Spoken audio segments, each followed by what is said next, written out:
Dudes and dudettes, how are you guys? This is Chazzy and welcome back to What's the Damage, the segment on this channel where I can really unleash all of my fury, and my untapped raw anger, as I rant and complain about things that happen all over the world, Speaking of things happening all over the world, have you guys been watching the Olympics? Have you been watching the Olympics over in Tokyo? I really have, and it's been a lot of fun, I have been following quite a few different competitions, as they happen throughout the days, and of course supporting my country, Brazil. And this is the start. Today's video is the start of a string of videos, talking about the Olympics, in different capacities. And I've been playing NBA 2K21, so also going to mix that with some basketball videos, But in general, it's going to be a lot of fun, and I really hope you guys are going to enjoy these videos. But anyway, so today's video, because it's in What's the Damage, it's not going to be something very positive, because you see, guys, the Olympic Games, the thing is that, I mean, we all associate the Olympics with being something very, very family friendly, so to speak. No, not family friendly. What's the word? I don't know. It's just something that is an opportunity for all of us to come together, ever since they began way back in, I don't even remember, sometime in the 1800s, and every 4 years, we have the Olympic Games, the Summer Olympics and the Winter Olympics every 2 years, with a gap of 2 years in between them. So ever since they began, there have been controversies, scandals and a lot of things surrounding them that kind of bog it down a little bit and make it look, they kind of take away from the essence of what the Olympics are to be about, because to me it's a time of companionship, and sportsmanship, and everybody coming together to support their countries and being very respectful of other countries, unless you are the ones who were involved with what I'm going to be talking about today, Now, there have been so many different scandals throughout the year, and to make this video, it was a very painstaking process because I narrowed it down to just 5. Yes, what I consider to be the 5 most controversial scandals of all time, The verdict is out on if you agree or disagree, or if you think something else deserved a mention here, but this is just my personal opinion, and I tried to exclude things that are too political, like the 36 games in Berlin that had pretty much the Hitler's Nazi party, with their hands all over it, they were all over it, they were all up and down that thing, Then there was the 56 blood in the water polo incident, between the United States and USSR. Russia and it was between Russia and, I do believe it was the USSR. Or Hungary and Russia were involved in that, and there was a player who was hit in the face, but that's beside the point. I'm trying to isolate the ones that were more about actual cheating inside, the sport itself to some degree. So that's what I'm going to talk about today. So, that was a hell of a long intro, huh? Oh boy. So let's just get into it, I guess. So the first event that I want to cover is the 1972 Summer Olympics in Munich, Germany. Okay, and it is the final of the men's basketball competition between the United States and the Soviets, the USSR. Now this game went down in history for a number of reasons. Now there was a little bit of political turmoil involving the game itself, the competition. In the United States, the team had actually come from a 63-0 win until that point. They had won 63 games in total in their Olympic standings, and they had won all of the games up until then with no issue at all. They were the favorites to take, I do believe they had won 5.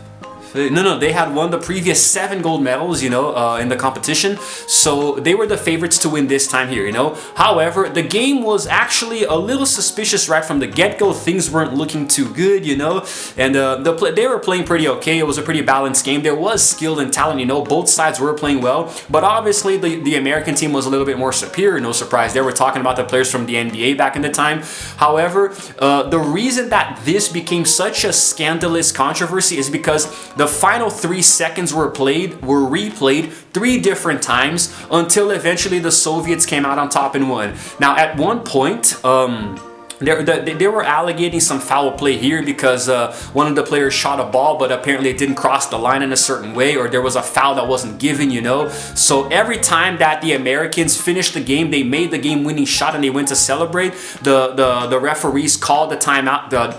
They called the play to be done again, you know, the Soviet referees and all of that. So it kept being replayed. At one point, the Americans scored what they knew for sure was the winning shot, and they were so distracted with their state of euphoria and celebration that they just had no more energy left, you know. So then when it was replayed for the final time with the final 3 seconds put on the board again. By the way, guys, in case you don't know, 3 seconds in basketball is a very long time. You know, it can't just correspond to 3 minutes in real life, you know, because so many things can happen in just 3 seconds of play on a basketball court. So in this case, one of the Russian players, you know, the other players were distracted, they weren't paying attention to him. So because of that, he was able to take the ball and completely he was completely unmarked by any other player, so he made a layup, which is when you jump up and dunk the ball into the net, and then it was given as a victory for the Soviets, you know. Now, obviously, maybe I probably butchered a little bit of the telling of the story a little bit, but you guys can go read about it later or watch a more in-detail video, because here I'm going to be giving a summary of each event.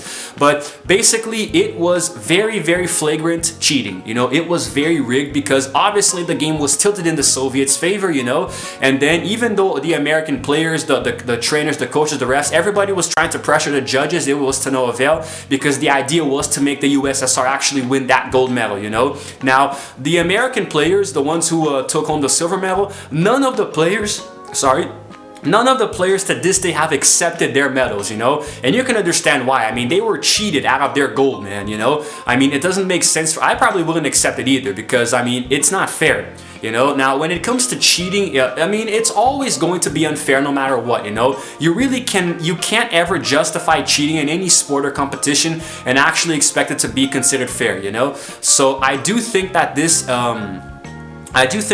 is one of the worst scandals in Olympic history for that very reason alone. And I'm a fan of basketball, so if this happened in a more modern day setting, like for example, my country, Brazil, in the final to win a gold medal against another country, and something like this happened, I would obviously be understandably very pissed, you know. And it's crazy, man. It's crazy how anybody got away with this. But then again, they did have a little bit of more power there. You know, I guess there were many more, because it was in Germany, which was close to Russia. Maybe back in the day, they had some kind of a pact or something. You know, I don't really know too much about history in this case, but there was a little bit of a, kind of like a political standpoint, so then, you know, so it was a little tough. I have a little cheat sheet here, but I haven't had to refer to it yet. So anyway, that was the first biggest Olympic scandal. There is time for the Russians to go to their big man, Alexander Belov. They're going to try. Alexander Belov between two American defenders.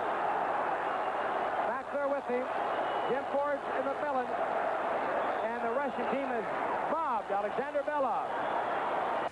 Okay, so the next one happened in the very next edition. I'm going in chronological order here, in the 1976 Summer Olympics in Montreal, Canada, and this one was quite disgusting. This one was just, I don't even know how to describe it, man, you know, because it was clever, but unfortunately it's a case of cleverness and intelligence used for a bad means, you know. So the name of the person involved, I have to read it because I can't memorize his name. He was Russian, Soviet. He was a pentathlete called Boris Onichishchenko. If I butcher that name, I don't care. He's a damn dirty cheater, you know. And he was actually participating in the fencing portion of the pentathlon, which is 3 different events, and one of them is fencing. So the thing is that Boris actually, he was really creative in this sense, you know, because he did something that I don't think had ever been even conceded before, which is that during the fencing, he kind of, it's actually called an épée. I think the sword that they use for fencing is called an épée, you know. But anyway, so basically, this is the thing that happened. He had this sword and he was going up against his opponent, right? However, there was this thing that was happening that nobody could really seem to explain, because every time that he would hit the opponent, it would register a hit, right? But it started to get a little suspicious. There was at one point where he clearly didn't even hit the guy, and it still registered a hit, you know, on the scoreboard. So then the other guy got a little suspicious, you know. He's like, wait a second, this is sus. something's wrong here, you know, because that sword, that epi clearly didn't hit me, you know. So then he said, you know what, maybe the sword is just faulty, you know. Boris said the sword might have been faulty, so he was kind of just gonna like discard it, you know, take it somewhere else. But then the other guy came and said, nope, let's go check that thing.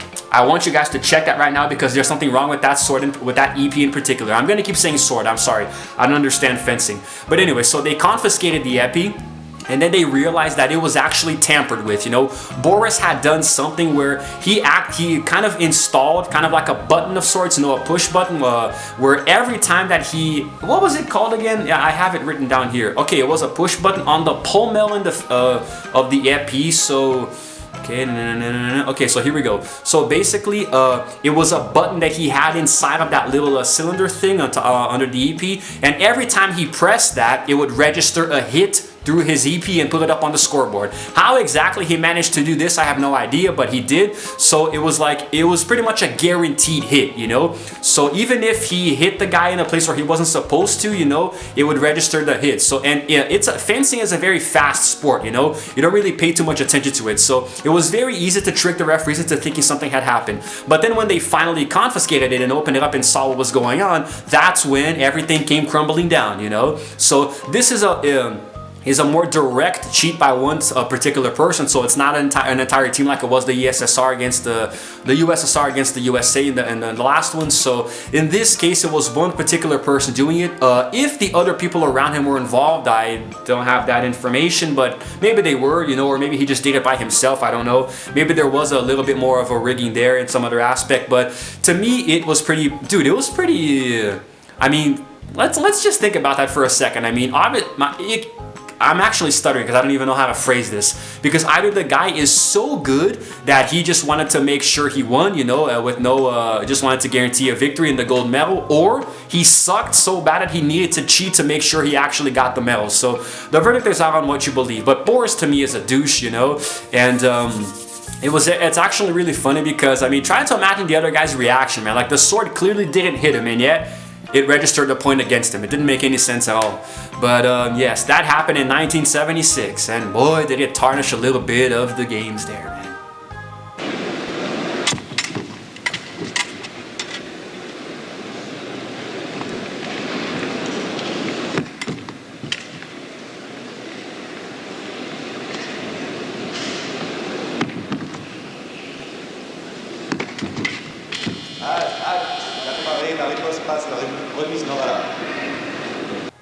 Okay, now we're gonna fast forward a few years to the 1988 Summer Olympics in Seoul, South Korea, and this here was, I mean, dude, to this day, it's so pathetic and sad, man, you know, because it is such an obvious example of the country favoring an athlete that it's participating in, you know, because it was so obviously rigged. It's not even funny. It's hard to laugh at, you know, even though it is kind of funny because of how stupid it was, you know.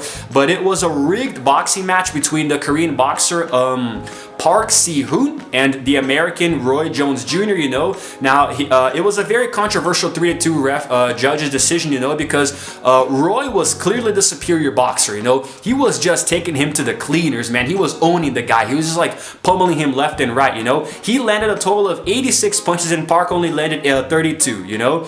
Now, here's the thing.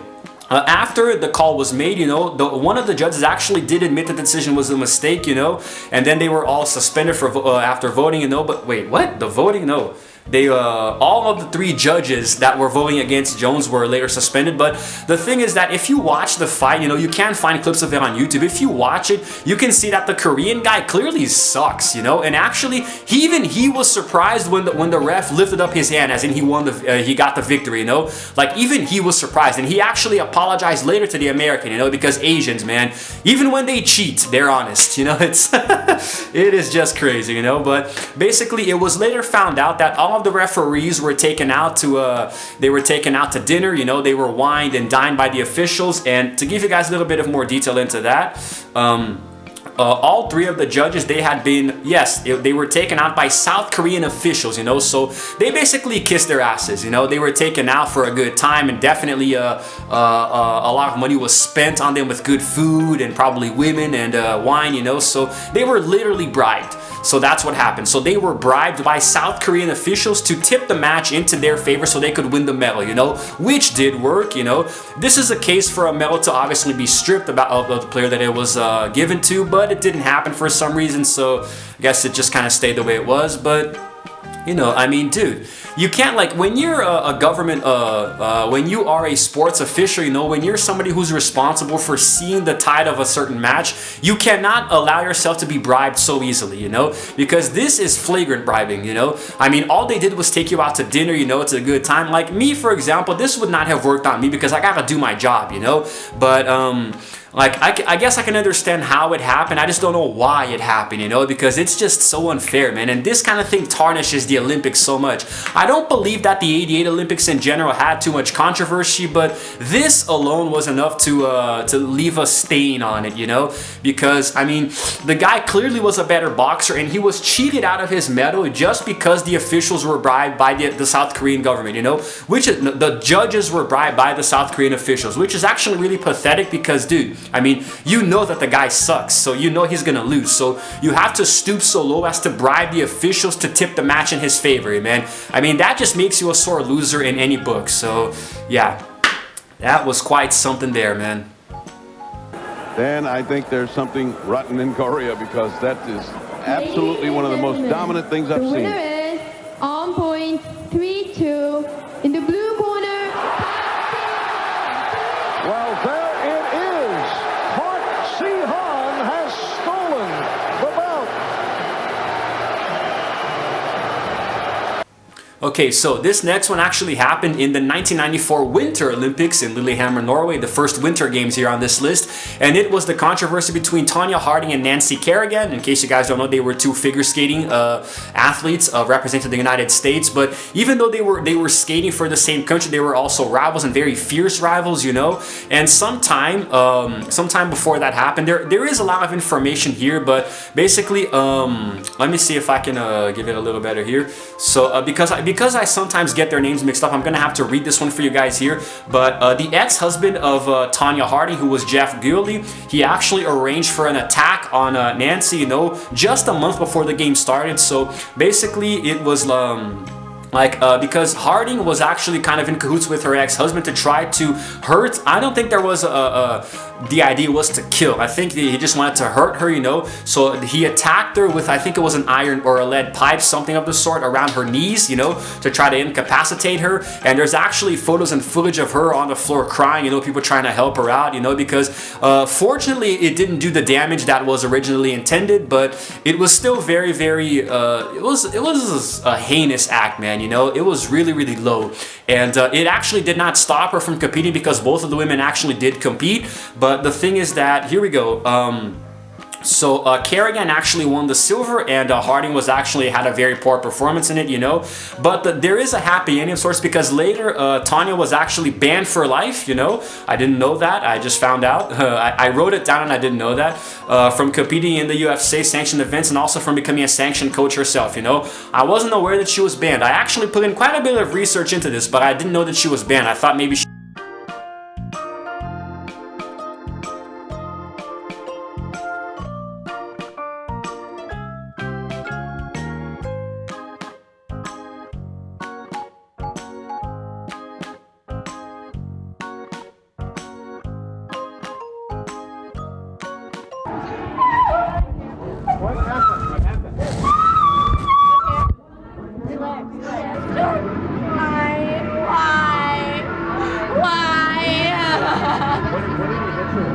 I don't know, some hard black stick. Something really, really hard.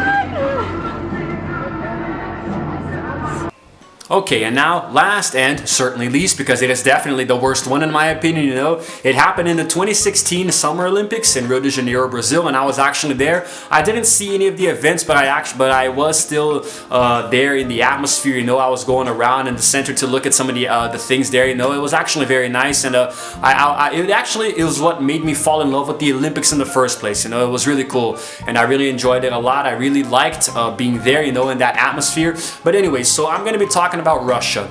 Now, you guys might know that Russia went actually very well in that competition. They did really well, you know. They won 56 medals in total, 19 of them being gold. And there was a lot of controversy surrounding that because, in case you guys don't know, but I'm pretty sure you do, there was a huge government cover-up relating the events, you know. Leading up to the Olympics, Russia was actually very, very well enamored into that event, you know. And when it started, it seemed like they were just really, really well trained, you know. Everybody was doing really well. The athletes were just really out of whack. You know, everybody was doing really well. Russia was looked like they were going to be taking home the medals by how can I say, by a blowout fashion, you know. And it basically nobody really understood how they were doing so well because they were pretty much excelling in everything, you know. And then later, sometime, I think it was probably during or a little bit afterwards, it was found out that there was something very, very peculiar about the athletes, you know, because they all passed the anti-doping test, so it wasn't revealed that they had any they were using any performance-enhancing drugs or anything, until you started to connect the dots a little bit more. It was eventually found out that it all started with Vladimir Putin, who was the prime minister or the president, the emperor, whatever the hell they have over there in Russia, the guy who runs the place, you know. It started with him, you know, the government officials around him, and even the medical staff, you know. They were having this plan, this idea to slowly amp up the athletes so they could win the Olympic medals, you know, without anybody knowing. How exactly did they do this? It is a very long and complicated process, but if I could summarize it up, if I could sum it up a little bit, basically what they did was they would run the urine samples on the athletes. They would make them take the samples, and they would freeze, you know, preserve their urine samples for many, many months, you know, until the event started. And then they would take the opportunity to make the athletes really work out and train really hard, a very grueling regime, you know. And they would pump them with anabolics, you know, and performance-enhancing drugs, you know, to make them perform much better in the actual Olympics, you know. And it worked, you know, because there was many months of preparation. Then when the events finally started, it was obviously a blowout for Russia, you know, because, dude, I mean, how are you going to compete against athletes who are all doped up, you know? So it was very unfair for everybody around them, and nobody really seemed to suspect anything, you know, until it was finally revealed that the government was behind it, you know. Now, a total of 278 athletes. Let me see if I got that right.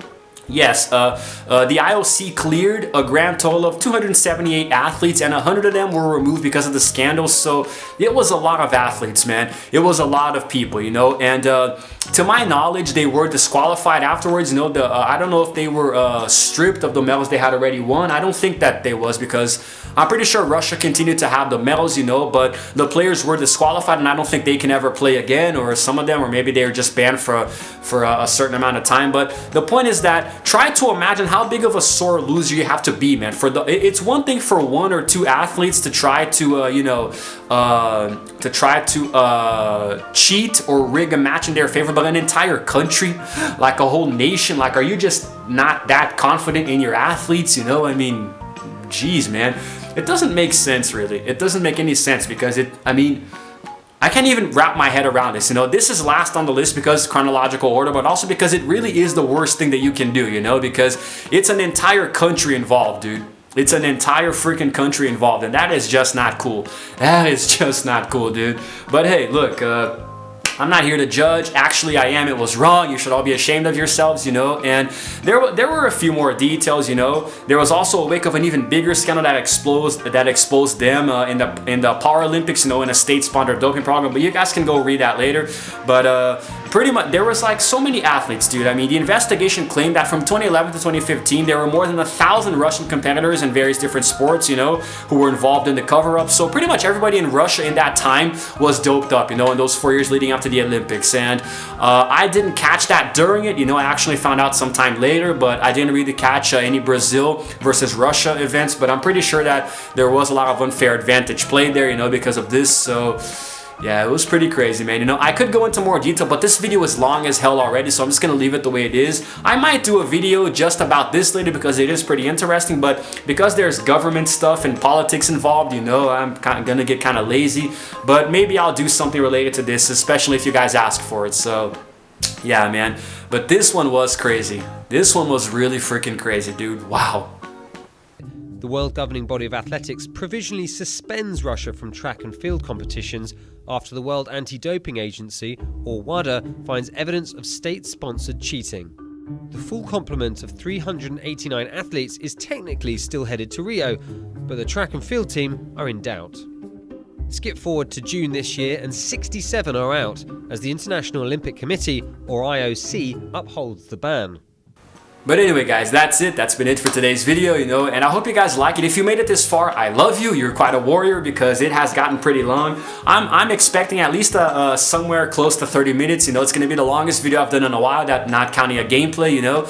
Pretty freaking crazy, but I really hope you guys enjoyed the topic, you know. I wanted to do this, a compilation of events, you know, because usually when I take something like this, I like to do just one individual video, you know, to explore more on that topic. But in this case, I wanted to do just one, you know. And stick around because I'm going to be doing a few more videos related to the Olympics, you know. I'm going to be doing a top 10 video, Chazzy's top 10. We're going to be coming back with that, something related to the Olympics, so I hope you guys stick around for that. It's definitely going to be interesting.